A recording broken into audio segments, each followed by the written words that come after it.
Hi guys, and welcome to A Dog's Soul, an empath guide to your dog's feelings.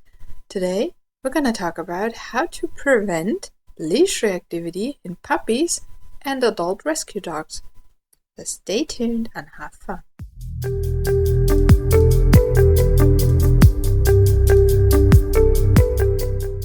Alright, so sometimes we get dogs from shelters or some kind of rescue organization that are already leash reactive. Then we have to work on it. But sometimes we get adult dogs in our lives or puppies who have never shown anything barky, growly, lungy towards other dogs in their lives. So they are not leash reactive, but very often they learn that behavior very quickly. For puppies, this most of the time happens when they reach puberty and adolescence, so they get in their teen phase.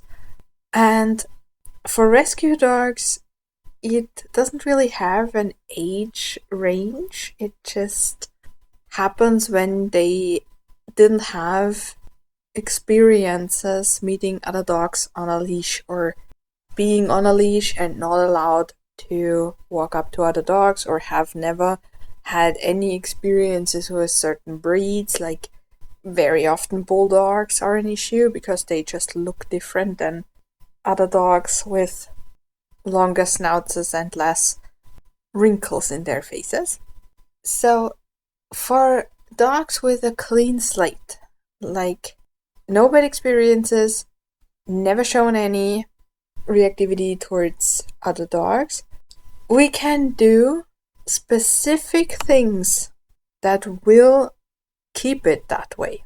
Because if we miss that and we deal with leash reactivity, it's a lot more difficult than when we don't have to work against the dog's idea of handling a situation, right? Because when they are leash reactive, it's just their way of showing us that they are uncomfortable in the situation, and they do the barking, lunging, growling thing because the situation resolves itself when they start doing that, right? The other person and the other dog walk away, either because they would have walked away anyway, or because the other person thinks something like, oh my god, that's a dangerous dog, or whatever.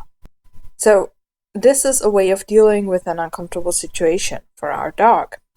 And what we need is a different strategy. And if we have a dog without any ideas of reactivity yet, we have to provide our dog with those strategies before he can think of anything himself. Because leash reactivity is somewhat natural. It's not normal, but the emotions behind it are fear and frustration. And if we don't teach our dogs that there will be situations where they encounter other dogs and they are on leash and the other dog is on leash and there is no meeting them, at least not nose on nose and close contact, we will have those emotions. So we have to teach our dogs that this is a situation that can happen on our daily walks, and here's a strategy they can use to just feel okay with it. And feeling okay with it and being relaxed is actually the way to go. We don't want our dogs to be super excited about every other dog, because when they are super excited, what happens is they have a lot of excitement in them, which makes them jumpy, and then they can't get to the other dog because we just wanted to walk past that other dog or for whatever reason, and that makes them slip into frustration again, and we again have potential for leash reactivity. So we want our dogs to be ignorant and really calm about other dogs. And it's awesome if we have a puppy Because with a puppy, it's super easy to train. We just have to train our puppy to expect good things from us and not expect to be allowed to run up to the other dog.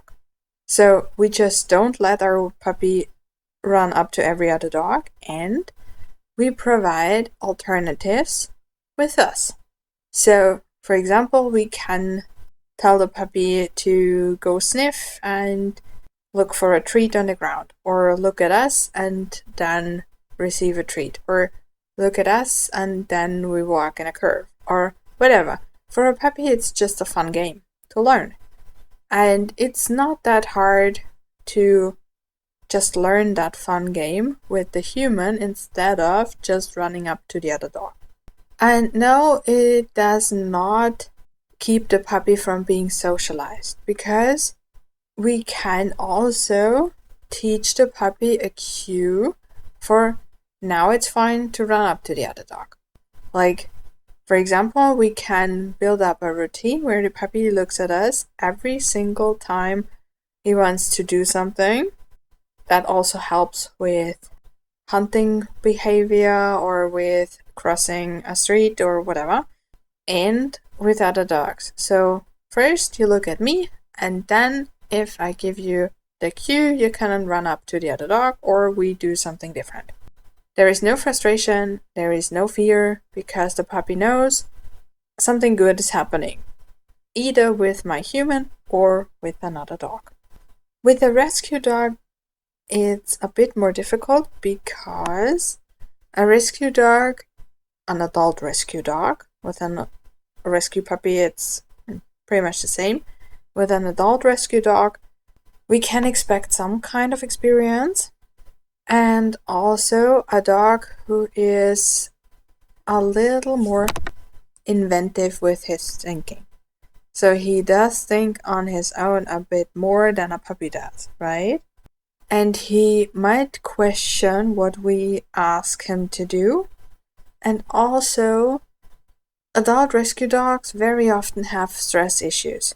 So they come to us and they really need some time to wind down and get used to our living arrangements, our situations, and our routines and house rules and whatever. So we have a bit more time before we can start training, because the dog is just not ready yet. And that's also why I would always choose a very quiet walking area with a newly adopted rescue dog, where we don't meet anybody, where we can just get used to each other first, if walks are even possible. It always depends on the dog, right? But as soon as we have some kind of relationship, the dog has calmed down a bit, so is able to pay attention to us outside, we can do the same thing we did with puppies. So we can teach the dog that looking at us is always a good thing, always a good idea, and there are always good things happening when he looks at us. That increases the chance that he will look at us even when new things just get his attention.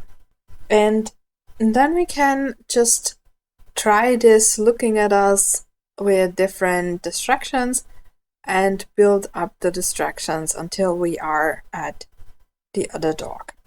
Again, here we have very different motivations than with puppies, and dogs who will think for themselves and weigh the motivations against each other. So sometimes we have to provide something really good because the other dog is a very intense motivation.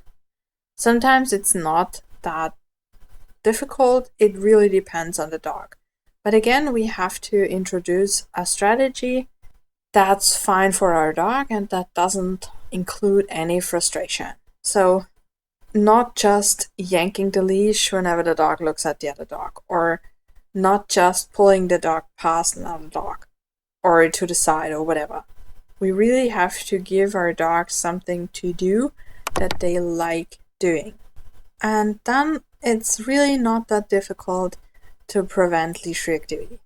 Of course, there can be factors like if the dog is already a little fearful, or if the dog doesn't trust humans, or if there were bad experiences in the dog's previous life that make him a little anxious around conspecifics or whatever.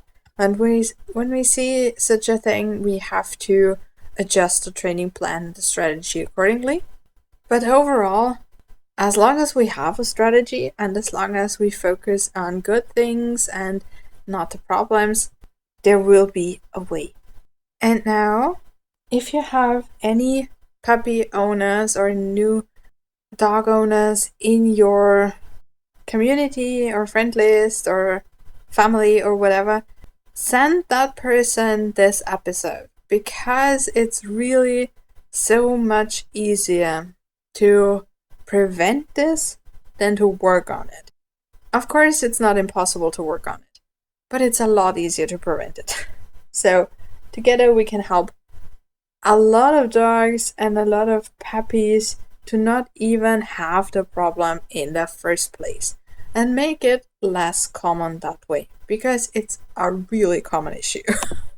And if you are struggling with leash reactivity already, go to the description, book a free call. We see how it can help you, and just make it go away as fast as possible. Don't forget to like and subscribe, and we'll see each other next time. Have fun training. Bye!